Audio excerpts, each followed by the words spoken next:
Welcome all to my paranormal closet, where the stories and magic take place.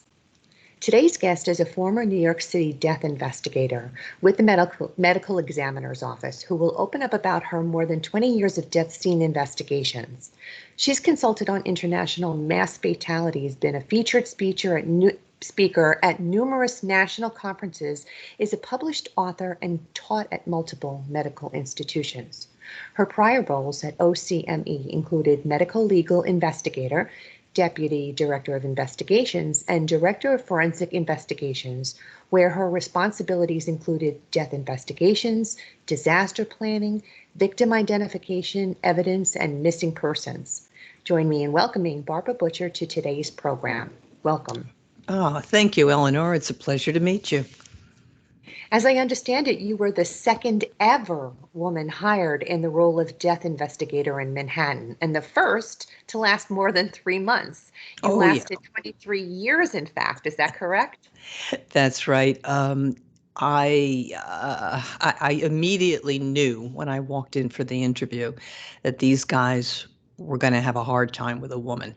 Not the boss, not Dr. Hirsch, but the investigators were like, "What the hell is she doing here?" Really? Yeah, because the only other woman hired, she ran out of there screaming. No way. Yeah. Oh, my goodness. I don't know if it was the work or just the guys and them giving her a hard time, but yeah, it was very unusual for a woman to do a job like that. Death investigation is a tough, tough game. I Yeah. imagine. Well, why don't you go ahead and tell the listeners a little about yourself, your beginning, and the back history up to that point? Sure. I was a physician assistant working in surgery and preventive medicine and then hospital administration, and I was bored. Bored, bored, bored.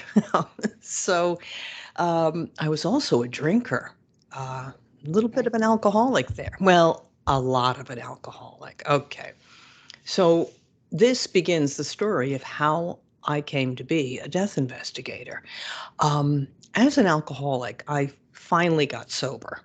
And when you get sober, you get services from the state, including the employment program for recovering alcoholics. Oh, okay. And I went to this program, and they were going to teach me how to be a worker among workers, how to um, work and have pride and humility and all these things. And so they gave me a whole bunch of tests: Minnesota multiphasic, multi-personality, preferential, et cetera, Briggs Myers, things like that. And at the end of the test, my counselor said to me, "Barbara, you should either be a poultry veterinarian or a coroner, a death investigator." I said, "Poultry? Why poultry?"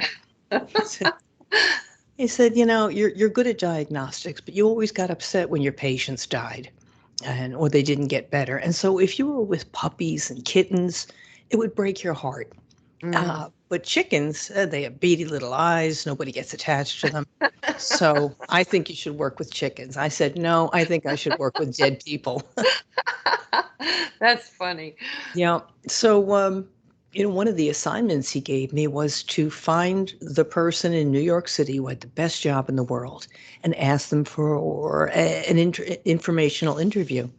And I did. I called Charles Hirsch, the chief medical examiner of New York, and I went in to talk to him. And I spent all afternoon there, and they offered me a job as a death investigator. Wow. Now, this was like right up my alley. This was perfect. Do you I remember was, that first case, that first one? oh yeah, I remember my first homicide very well because I asked the detectives if they'd take a picture with me, all lined up. It was a little, so I could make a little card. My first homicide, and they did. So somebody stole the damn picture though, which is too bad. Oh, what a shame. Yeah, yeah, we had a lot of fun. We just turn this off here. Um, I um, I I like to say that alcoholism and the misfortune of alcoholism actually wound up getting me my dream job. Mm. It was absolutely fantastic. As a little kid, I got a dissecting kit. I liked science a lot. And kids in the neighborhood used to bring me roadkill, Oh my goodness. And I would dissect it. And then I would say things like, oh, you see the little black lines, the little zigzag lines along his back, how they all run in a track? That's a tire mark. He was run over, and this possum had his little rib cage crushed, and this is Oh, his cause of death. I, So from childhood, I was ready for this job. mm, wow, that's incredible. Yeah, that was the best job I ever had. So exciting. How many death scenes would you say you covered in your career? Um, I've been to 5,500 death scenes and Wow. 680 homicides I Ah, investigated. Yeah, wow. that's a lot. Yeah. Yeah. Oh my, And, New York City has some of the greatest variety in deaths and homicides. I mean, really exciting stuff. So I had a pretty good time, mm, except it was soul crushing. you know, soul crushing. yeah, in time, the tragedy, the Mhm. constant exposure to horror, um, it kind of messed me up. Yeah, I'll bet. Oh my goodness. Yeah, Oh, as you could see from my book, What the Dead Know, mm-hmm. um, I wrote that book to get it all out there, the stories of the strange cases I saw, and the effect that that kind of work has on human beings, cops. Yeah, I was just going to say, I imagine it's the same for police officers and even firefighters. Absolutely. Yeah. What is the difference between a death investigator and a crime scene investigator? A crime scene investigator is responsible for the forensic evidence found at the scene, things like fingerprints, um, blood spatter, um, carpet fibers, things like that. Whereas Mm-hmm. the death investigator from the medical examiner's office is required to do a separate investigation into the cause and manner of death. So the body belongs to us and the scene belongs to the police. But of course, it would be silly to, work completely separately. We work together. I explore the scene, look for drugs, suicide notes, medications, anything that would help me get evidence on the death. And then the body, I would examine it and do photographs, measurements, in order to do an autopsy. When you do an autopsy, you get a cause of death. So, like a gunshot wound, for instance, it's pretty plain and simple. Gunshot wound to the head, cause of death. But what is the manner of death? Is it a homicide, a suicide, or an accident? So that's what I was responsible for, is finding out that manner of death, the context in which the death occurred. Interesting. Now, you mentioned at one point that you avoided a booby-trapped suicide. What was with that? Oh yeah. Um, yeah, in the first chapter of the book, I describe one of my favorite cases. Um, I was called one night for a standard suicide, a dead man found hanging in his apartment. But when I got there, the place was pitch black. And the young cop standing at the door told me, oh, his electricity's been shut off. Um, he said it's kind of spooky in there. There's a guy just hanging in the dark.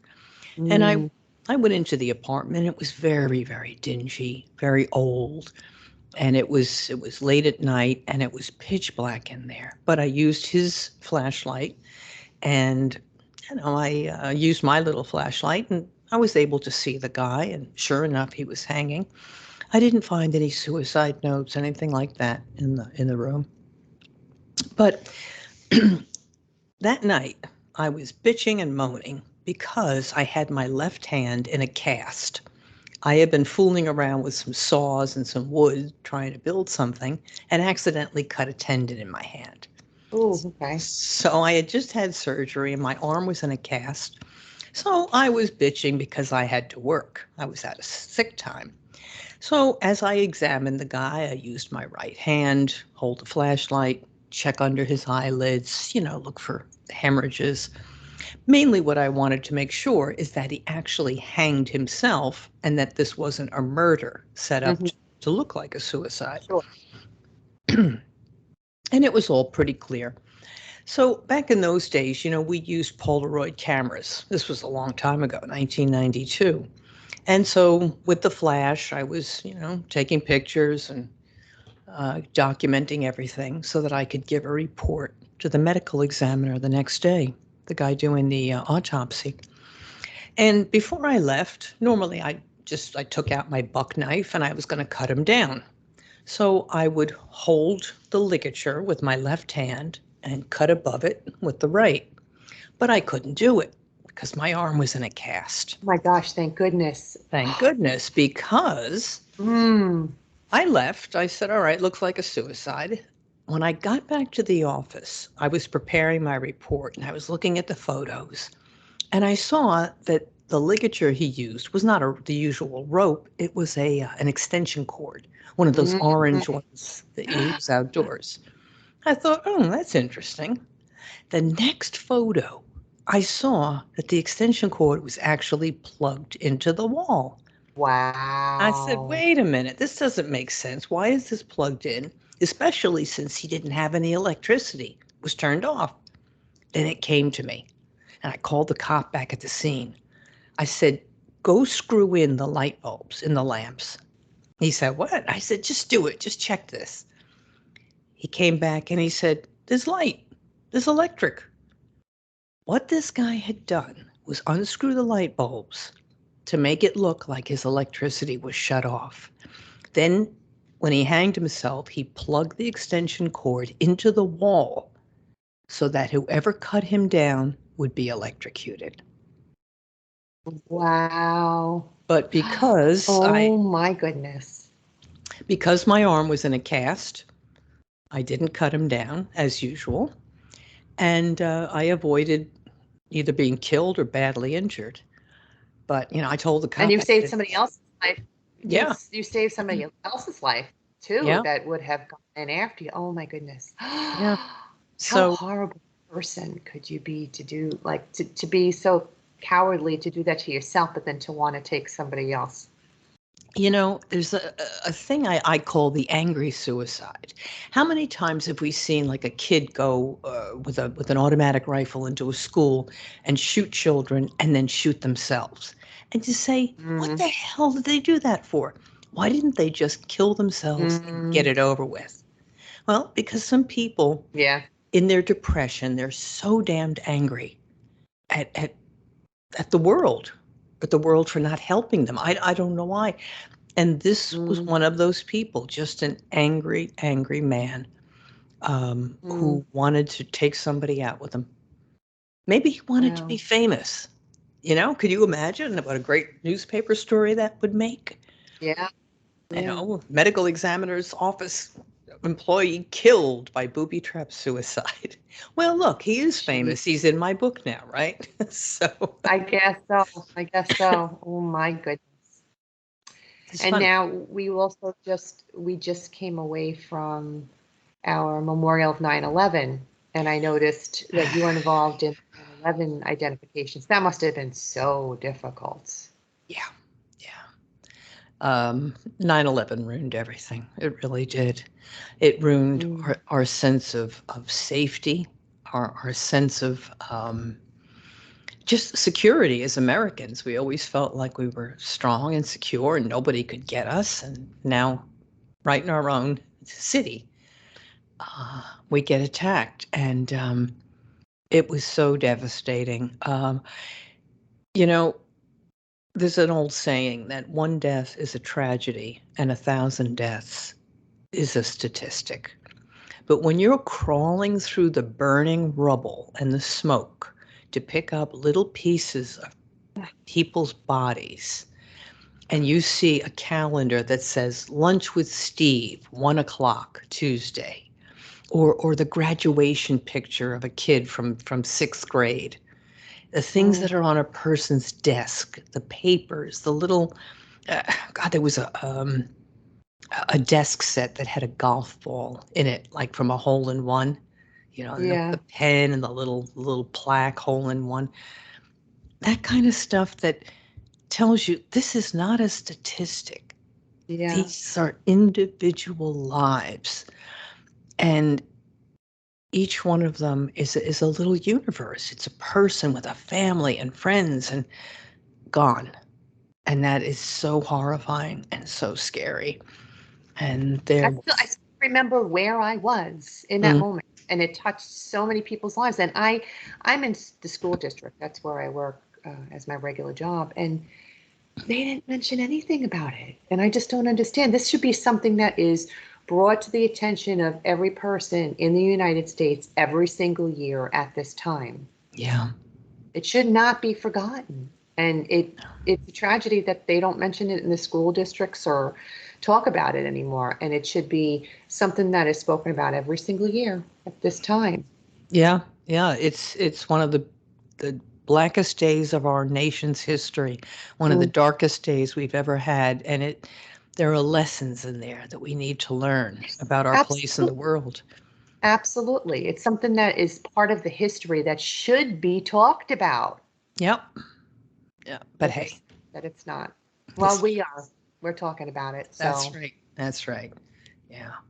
then there was the 2004 tsunami. How does that work? I know Oh. there's so much devastation. How does that even happen? Well, that earthquake, it was just after Christmas, 2004. It Hmm. was a huge earthquake out in the Indian Ocean, and it sent a tsunami, a tidal wave, spreading in all directions through Indonesia and Thailand and all the East Asian islands, and killed 238,000 people. Isn't that Wow. something? Imagine Oh my goodness. 238,000.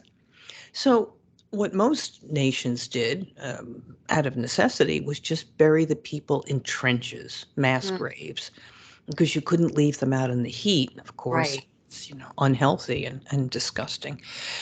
But so that's what most people were doing. But then in Thailand, there was a little problem, and that is that there were, I think, 840 European tourists who were in Thailand on vacation when the tsunami hit, Mm, and their countries wanted their bodies back. mm, So the Thai government, they know that tourism is very, very important to their economy, and they had no choice but to try to identify of the more than 5,000 bodies recovered in Thailand, which were all rotted, horribly rotted in the heat. How could you pick out 840 European tourists? Well, mm. they asked for help. So the United Nations Health Division, Health Branch, asked me and my boss to go over there and see if we could help out. And we did. We went to Thailand and we brought DNA technologists and doctors and identification specialists to help them. And they managed to do it. It took a long Really? time. Yeah. So Wow.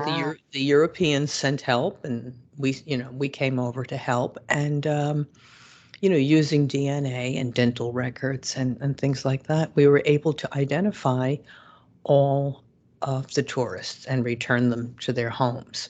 Wow. And a great number of the Thai people too, who were in these mass graves. We were able to identify some of them.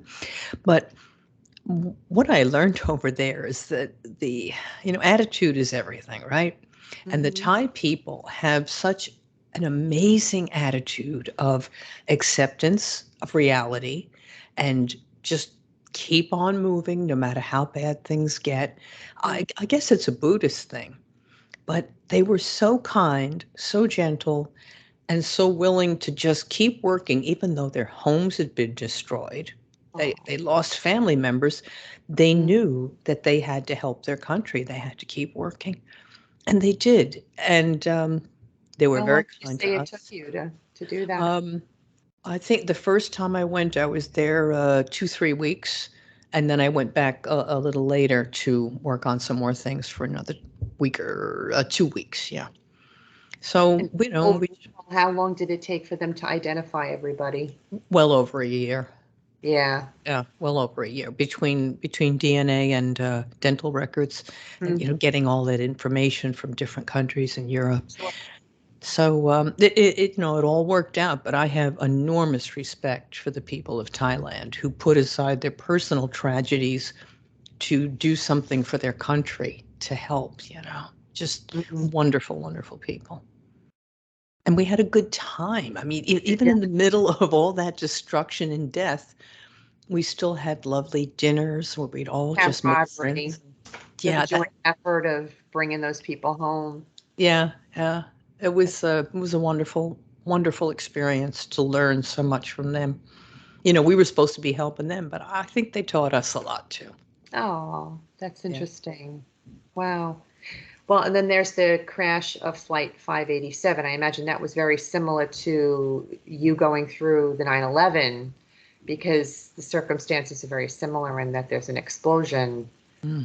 right? It would have been very similar to how you were scraping people's pieces of body parts together, right? Yeah, I mean, that happened right after 9/11. It happened in November.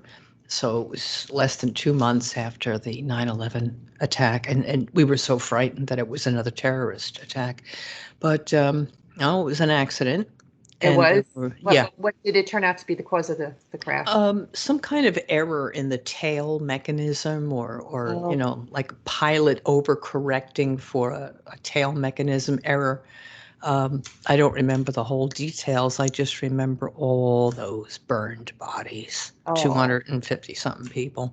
Mm, Um, One of them was a mother and a baby. She had been mm. holding her baby, and God, that still sticks in my head. Oh, I'll bet. She. Yeah, so damn hard. Um, but, using, we had a flight manifest, so we knew people's names. We just had to make sure we identified which body was which person because they were all so badly burned. And we did manage to do that using DNA and dental records and things from their families. Um, but that's another. It's a funny thing. As my job went on over a period of about 9, 10 years, I was getting more and more horrified, more and more depressed and frightened about all the murders and things I was Mhm. seeing. So, come 9/11, the universe smacked me in the head with Oh, 3,000 really? deaths, then Mm. 250 deaths. Then there was a train wreck. Then I went to London for the underground bombing there. It just became mass deaths. Sheesh, one right after the other. Yeah. And then, my colleagues, I just had lunch with some of my friends from the medical examiner's office, and we were talking about COVID. In New York City, the epicenter of the epidemic, we had 15,000 dead people that Mm. had to be picked up, identified, wrapped, sealed, and stored. Because if you recall, there were no funerals. Hmm. Nobody could dig graves. Nobody could go get to work. It was too dangerous. So my friends at the New York City Medical Examiner's office stored 15,000 bodies in huge refrigerated tents. And they had to go in and pick up those bodies from people's homes. And it was the most god awful thing. Mm. It's the kind of job, that's why I call it soul crushing. Mm. My job was so exciting, so fun, so interesting, but also soul crushing, Yeah. you know? Now, I But was just going to ask you, is there any case in particular that stands out the most for you? But each one that we've already discussed seems to mm, be yeah, one that stands out. I think, there was one case of a serial killer, guy named Aaron Key, and he, on a 10-year period, was raping and killing little girls, little Oh. adolescents, 14, 15, 16-year-olds, a Mm. 13-year-old. Mm. And for 10 years, he was getting away with it.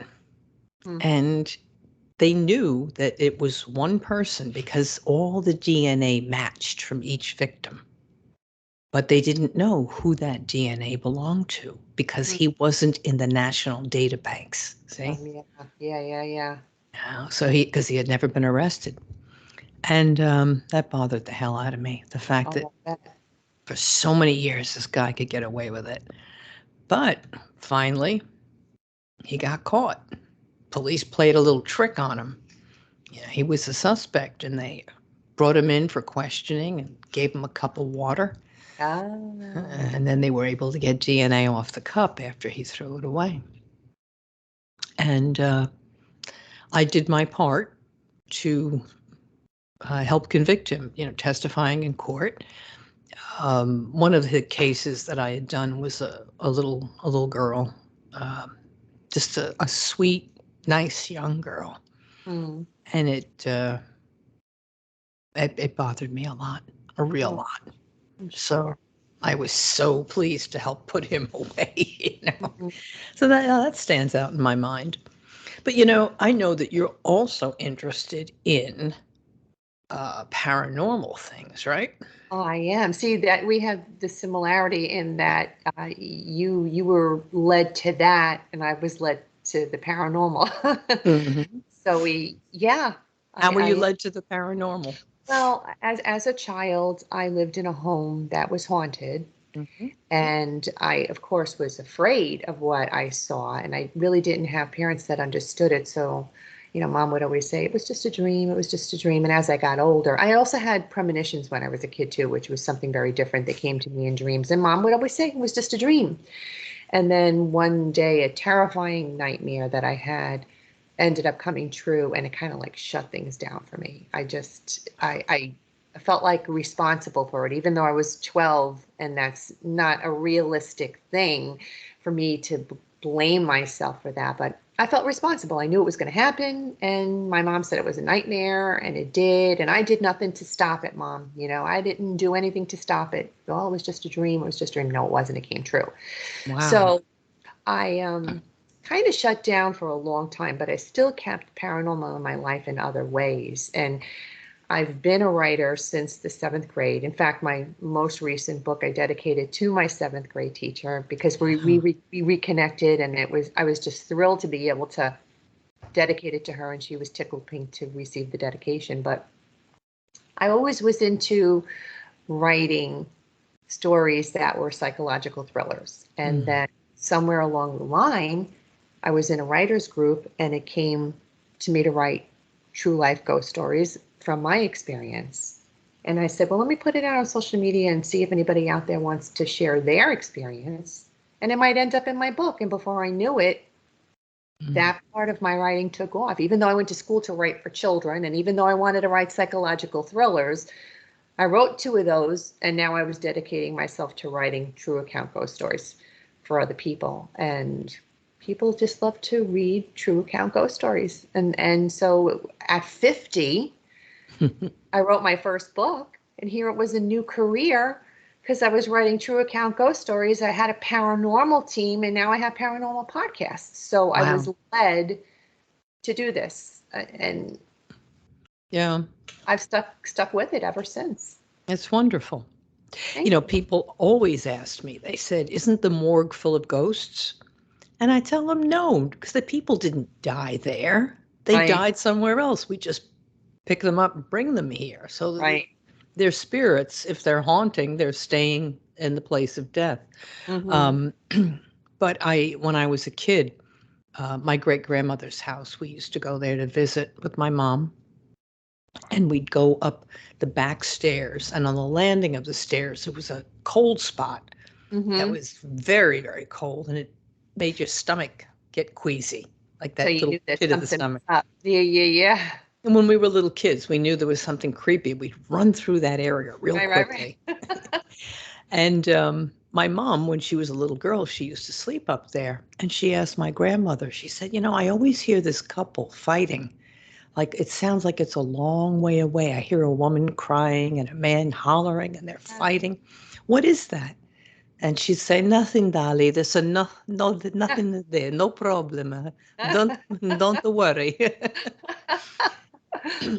Well, then when my mom got older, she asked my great grandmother again, and she told her the true story, which was that my great uncle Al, was very jealous of his wife. He was afraid that she was seeing another man, and they were up on that stair landing arguing and fighting. And he shot himself. He died. Mm. And Mm. they couldn't find her. They found his body and they couldn't find her anywhere. And they figured, oh, it was true. She ran off with another man. Somebody else. Now, they had 3 little children, and one of them died immediately. They said the baby died of a broken heart. The other Oh, 2 were put in orphanages. oh, how sad. But then, on the day of my great uncle's funeral, which was held in the parlor on the ground floor, somebody went upstairs to get something, and they found his wife there. Wow. She too was dead, but he had shot her first, Hmm. stuffed her body behind a stove, behind a heating stove, and then shot himself on that landing. Wow. So there were 2 deaths there. Sheesh. So what you guys were experiencing is what you call residual haunting. It Yeah, was something that was happening continuously over and over again. yeah, That's so interesting. yeah. So I absolutely believe in haunting and in poltergeist and whatever you call them. I don't know the terminology, but Do you there have was anything going on where you live now? no. I live in a modern high-rise building, brand Oh, new, on the 58th floor, way up in the sky. So, oh. so the only thing we have up here are birds. Because well, But you do know apartments can be haunted too, oh, individual sure. apartments. Oh, Yeah. yeah. Yeah, I'm And sure that. New York is very, very active from what I understand. I haven't done anything personally there, but from Yeah, in the field and speaking to people, um, New York is extremely active. I can well imagine. I mean, some of the the deaths I've seen in apartments all over Yeah. New York, I would not be surprised at all to know that there's some kind of paranormal activity there. Hmm. Um, so many of the deaths were tragic, so as I understand it, paranormal activity takes place more when there's a tragic death, when there's conflict and things. I mean, I don't know if that's true, but No, it does happen that way too, but it just their hauntings take place regardless whether it's tragic or not. mm, You have spirits that stay around just because they've got unfinished business or they were really happy and they don't want to leave.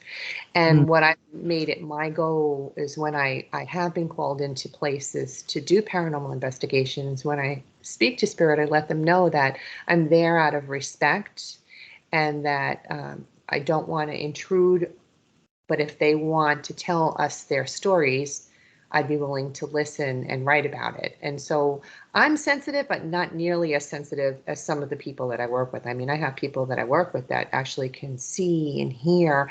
But when we go together as a group and we use tools and that energy that we have, we oftentimes get a really good reception. I mean, we do go to places and nothing happens, but that's up to spirit. If they want us there and they want to share, we're willing to listen. And it's really been a very fun experience for me. I never expected that in my, older years that I would be going through all of this, but I'm really enjoying myself. I really am. And I feel like yeah, I have a purpose now. I'm doing something for spirit and then also group members helping each other out to learn and better our gifts so that we become more um, streamlined, I guess would be a good word to use in what we do. So, yeah, yeah. Oh, it's fascinating. yeah. Uh, I'm sure if you probably just walking down the block in New York, you could probably pick up energy from all the Yeah. buildings and all I the do people. remember when I worked in the city, when I worked in the city and I'd be walking in the street. I mean, there were just mobs of people. And especially at lunchtime, I'd be walking. And so many times I would be walking and I would say, oh my goodness, that person looks so familiar to me. I feel like I know that person. And in my experiences now, I've learned that possibly that person was somebody that I did have in my life in a previous life. Mm-hmm. I just recognized them because I recognize their soul. So Yeah. I do believe that there's a possibility of that. But I did have a lot of recognition when I was walking the streets, and I wanted to go up to them and go, "Where do I know you from?" But they would probably look at me like I was crazy, you know? Yeah.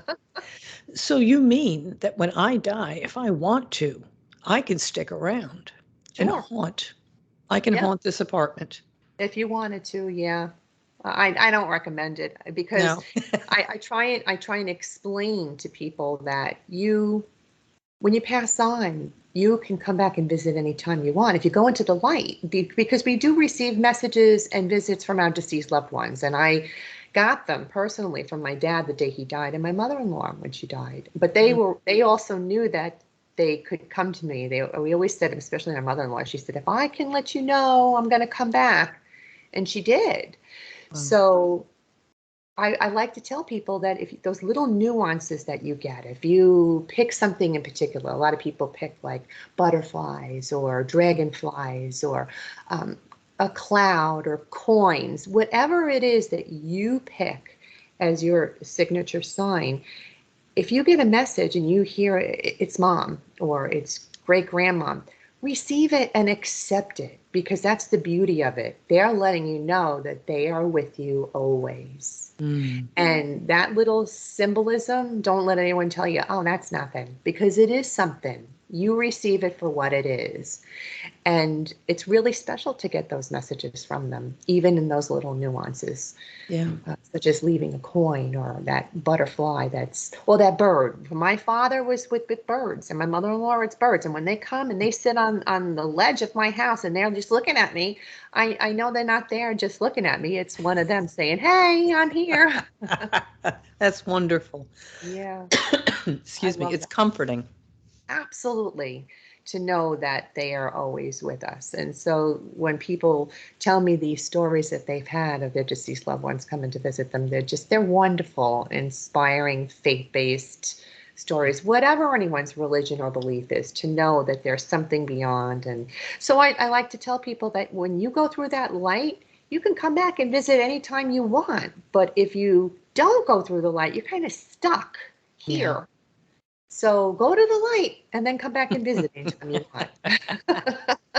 I like that. I like that. Okay, good. I won't haunt this apartment. There you go. But I'm sure that so many of the death scenes that I Mm. did would be haunted because, when I think about a case like there was a Dominican family uptown and a father, mother, and 3 sons. And when I got there, the father and the mother had both been shot. And so had the 12-year-old boy.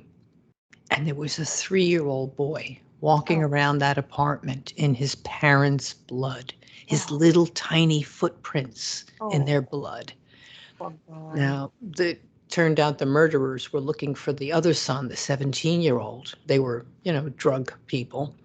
Hmm. And I guess the 17-year-old was working for them. Maybe he took off some money or something. So they went and killed his entire Oh, family. oh boy, oh boy. I mean, can I you mean, I imagine? imagine that 3-year-old, even though he was 3, that has to stay with him somehow. It Hmm. has to be like in the subconscious back there, and come to the forefront somewhere in life, I would imagine. I Oh mean, yeah. Yeah, I would right? think so. I would absolutely think so. I know I can't get it out of my head. I see Sure. those it's his tiny toe prints. I see them in my mind so clearly. Um, that kind of tragedy. Ooh, to have your whole family killed. I know that his little spirit, I pray for him that his little spirit is free, is happy, is Yeah. cared for.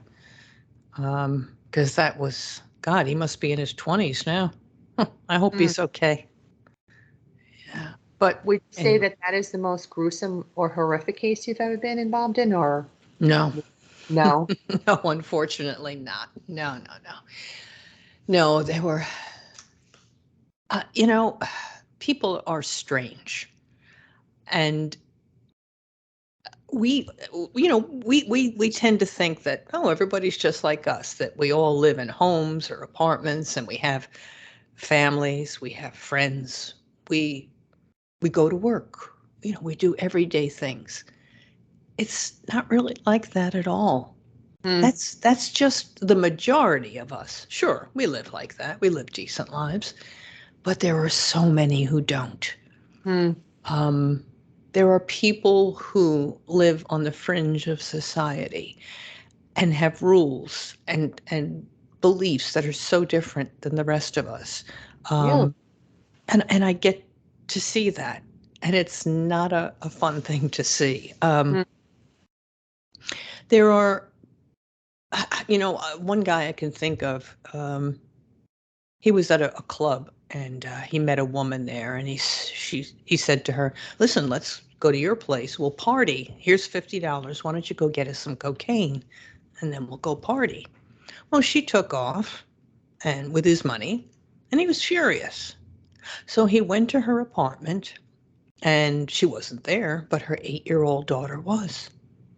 So he took the 8-year-old daughter and he raped her. And then he smothered her and threw her in a garbage heap. oh, my God. But so that was so devastating to me. That was very early in my career. But what really killed me was that the guy, when he explained to the cops what happened, that he thought it was justified. He said, Wow. "No, no, guys, you don't understand. She took my $50. So I had to take something." Oh, my goodness. But he actually believed Believe that it. he was justified. So that case probably, I mean, I'm surprised I stayed at the job. That was Mm, my one of my first autopsies, seeing that case. And I asked there was a woman pathologist, Dr. Jackie Lee. She was doing the autopsy. And I said, "My God, how do you stand this day after day? How can you see this and still live your life?" yeah. She said, "Barbara, when you leave here each day, I want you to surround yourself with things of beauty, art, music, love, food, dancing, everything. Have creativity in order to act as a counterbalance against the destruction and despair and death Mm, that you're going to see every day. You must surround yourself with beauty." She was absolutely right. Life,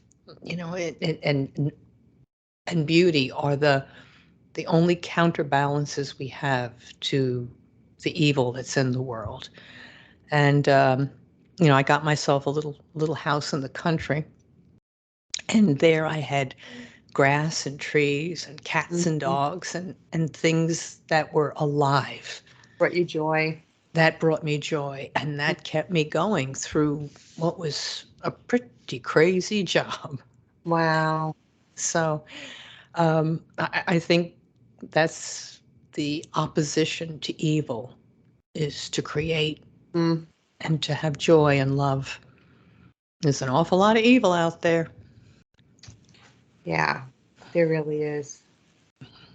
You say that being in this position, you learned some surprising lessons about life, and that some of these lessons saved you from becoming a statistic yourself.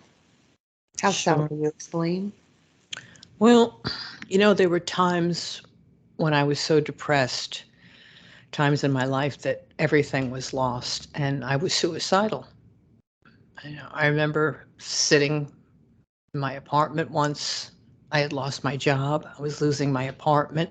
My relationship broke up. My brother had just died of a drug overdose. I felt like there was nothing left. And I sat there with a revolver and Oh, practiced. no. Oh, no, no, no, really? Yeah, yeah, sure. Oh, goodness. Just, click, click. And, that's probably one of the few times in my life that drinking saved me, because I passed out from drinking, know. Um, yeah, I had a lot of times that depression Mm, was deep.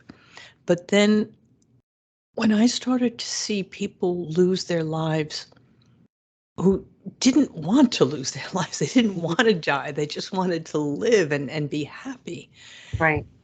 Then I saw the value, the absolute value of life. We cling to it because it's all we have. I saw that, but I saw things too, like grace and humility and kindness. And those people in Thailand is a good Yeah, example. Yeah. yeah. People who they live through terrible things and yet they just keep going. Hmm. Um, People who gave themselves up to save others. Hmm. That kind of sacrifice is so awe-inspiring. When life is all we have and you give it up for someone else to save a child, that's pretty crazy. Hmm. And there are so many people in my life who I will never forget. Cops and firemen and EMTs who rushed into burning buildings, who, to try and save people, or who dove into the freezing river to rescue someone who was trying to commit suicide. People like that who inspire me every day to say, life is precious, hold on to it. And I do. So now if I get depressed, I just remember um, there's something here for me. It's Hmm. just around the corner. And there's so many people in the world who are depressed, especially now, after COVID, so many of us are lonely and isolated and Hmm. in despair. And that's a lot of children too. And it Hmm. concerns me a lot. For people to be depressed, it really concerns me. And I keep encouraging them, please get help. Please consider medications, talk to a doctor, talk to a priest, spiritual advisor, your family, talk to someone. Don't die. Hmm. Don't give up. There's just too much to live for, really. There is, yeah, you can't see it now when you're depressed. It's like wearing gray glasses. Hmm. Everything you see is gray. But if you can just get some help and pop those glasses off, you'll see that life is good. And you Really. want to know something? You doing that is such a good thing because you never know that one seed that you plant is going to make the difference in somebody's lives. And I've seen it happen where people Yeah. said, I was going to kill myself until that person said what they said. Yeah. So you'd be amazed what a difference what you say can make for a person. It sure can. All of us can be heroes. All of us can be lifesavers by doing the simple act of picking up the phone, That's saying, right. "How you doing? Absolutely. How's things going?" Yep. Um, Today at work, and I was just talking to some man, and I was the greeter at the register, and I always try to have a smile on my face, and I always try and yeah, say just something to make somebody smile. And he said that he said, "Thank you so much for your smile today," and it just was like, well, that's so nice to hear that because I do try to do that. Just yeah, those simple things can make the difference to somebody, and you never know when you're going to get that response back. that's right. It's a gift. Your Hmm. smile to somebody who's lonely, or tired or sad. That's a gift. It's huge. Um, Absolutely. I remember I was so depressed one day. I was so damn lonely. My job was getting to me badly. And I was walking down the street with my head down. And then I sort of felt something tugging at me. And I picked my head up and I started looking around at everything around me. And this young woman was walking to me, like striding happily. And she said, "Damn, you look good today." And I was like, "What?" Oh. Who, me? And and her, I mean, it burst out of her like a beacon, the light, the joy, the happiness that she felt, and it washed over me. And Oh, I that's felt wonderful. so great, like, wow, somebody cared enough to say, "Damn, you look good today," even though I knew Oh. I looked like shit. It was what you needed though in that moment. That's what I needed. Yeah, and each of us can give that to anybody, and Yeah. especially people who are mean or angry. Mm-hmm. You know, the customer in the store who is angry and berating you over nothing, and you know, just a few kind words can turn them around. Makes a So, difference. yeah, Well, Barbara, thank you for what you do. thank you. And thank you for writing this book, because I think that's going to make a difference too for people who read it. Yeah, I think I've been very surprised at the number of people who've written to me. I get wonderful fan mail on my website, Barbara Butcher Author, and people just write to me and tell me, "Oh, thank you for talking about depression. Thank you for talking about alcoholism. It really helped." And so, yeah, I'm glad I got to do one little thing, you know, in the Why world. don't you tell the listeners about your What the Dead Know book and how to get it, as well as your website and contact information, please? Okay.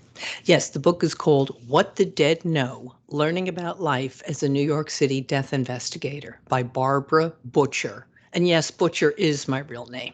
It kind of goes well with the job, right? It sure Um, does. yeah, and it's available in it's by published by Simon and Schuster. It's available in bookstores or on Amazon or on websites everywhere. And yeah, I you know, it's a funny book. I mean, there's a lot of black humor in there, dark humor. Um, but it's about my adventures as a death investigator, and also about what it what it did to me, what it did to my soul, and how I got out of it. Um, so it's a memoir and a true crime story and everything mixed up in one.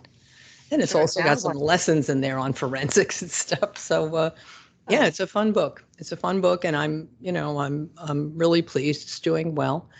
Um, and who knows? There's a TV series they're discussing, and we'll see what happens with that. How exciting. Yeah, yeah, it is. It is. I've been very, very lucky, very fortunate. Well, thank you so much for joining me today. You've certainly lived an extraordinarily interesting life, and I appreciate the fact that you opened up and shared it with me today. Thank you so much. Bless you.